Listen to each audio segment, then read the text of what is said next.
ফ্রেন্ডদের কাউকে খুঁজে পাচ্ছি না। আমি রাকিব মাহমুদ, আমি সরকারি বিজ্ঞান কলেজ থেকে এইচএসসি পাস করেছি এবং এখন ঢাকা মেডিকেলে অধ্যয়নরত আছি। স্যার সলিমুল্লাহ মেডিকেল কলেজে চান্স পেয়েছি। তো আলহামদুলিল্লাহ এই রেটিনার গ্র্যান্ড সেলিব্রেশন এসে সত্যি অনেক ভালো লাগছে, কারণ এটা সবারই স্বপ্ন থাকে যে চান্স পাবো এবং একটা উৎসবের মাধ্যমে আমাদের মেডিকেল জার্নিটা শুরু হবে।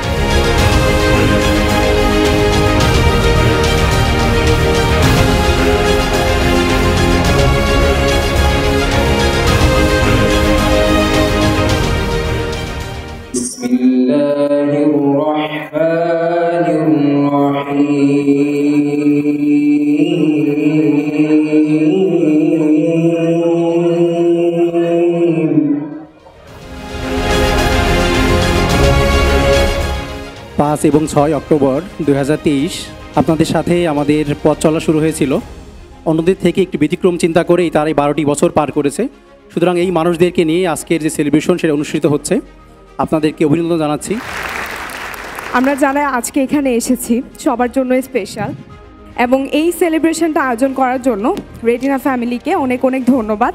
অ্যান্ড মেডিকেল ভর্তি পরীক্ষার প্রস্তুতি নেওয়ার সময় রেটিনার ভূমিকা আমাদের জীবনে সব সময় অনেক বেশি গুরুত্বপূর্ণ।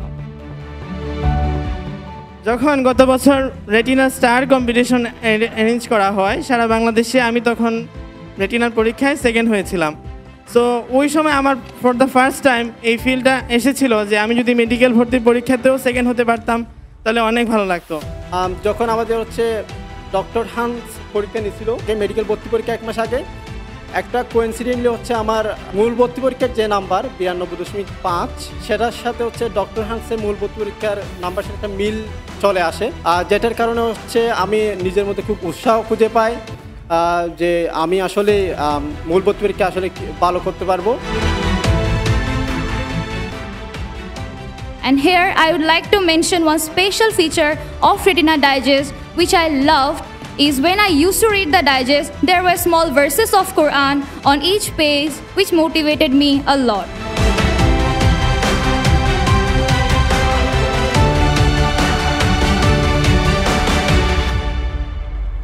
এখানে যারা অভিভাবকগণ আছেন তারা অত্যন্ত গর্বিত পিতামাতা। আমার বাড়ি হচ্ছে সাতক্ষীরা জেলাতে, মানে সেটা একদম সুন্দরবনের এলাকায়, তোমরা জানো সবাই। ওখান থেকে আমি রেটিনাতে পড়াবো বিধায় পরিবার সব কিছু ত্যাগ করে ঢাকাতে চলে আসছিলাম।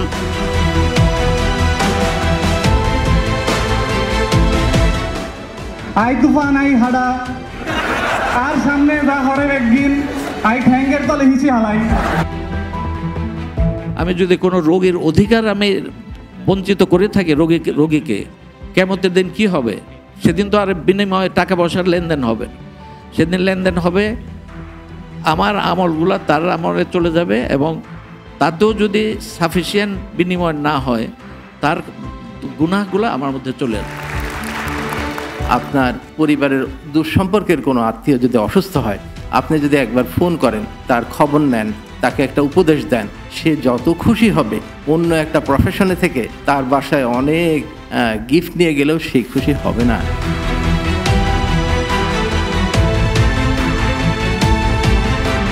Ladies and gentlemen, please welcome the mighty ঝাটা বাবা।